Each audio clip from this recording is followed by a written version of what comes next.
Ladies and gentlemen, this speech is about the one person who knows you right down to your bones, the one person who heard you speak before anyone, and the one person who will forever stay close to your heart, your mother.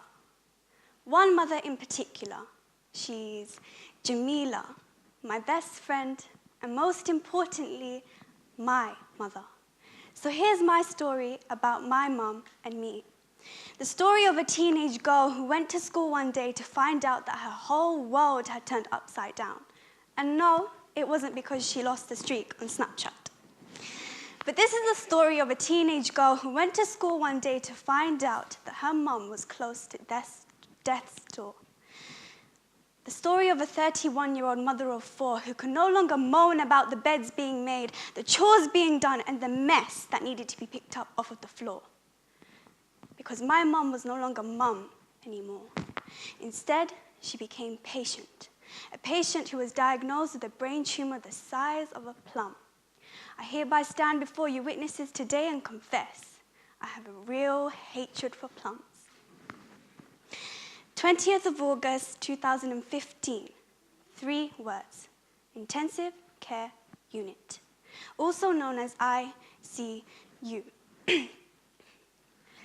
Walking into that ward, seeing my mum, I must admit was hard. I didn't know what to expect. I was scared. Auntie Halima warns me about the bandage around my mum's head from when they had operated. I thought, okay, I can deal with that. Walking into the ward, I see my mum guarded by 2 soldier-like machines guarding her life, protecting her, literally. It's ironic because my mum was in ICU, but she couldn't see me. The first person to lay eyes upon me when I first entered this world. The person who would speak the words, I love you, every time that I walked out of the house. Despite the fact that I'd cringe every time she spoke them words, that's all I wanted to hear. But one thing she could do was hear. So my father says to my mum, look, Jamila, look who's here. And my mum slowly smiles and whispers, Noor Jahan, my birth name, in a long, long wow. Noor in Arabic meaning light. My mother is my world and I am the light within. See, my mum is my... See, being the mum that she is, she didn't care how bad of a situation she was in. She still wanted to hear about how my day at school went, what the kids were up to, and hey, even what boy I had to gossip about. See, no name change of patient or lucky survivor could take away the fact that she is my mum. Nothing could change that. So, Mum, hear me loud and clear.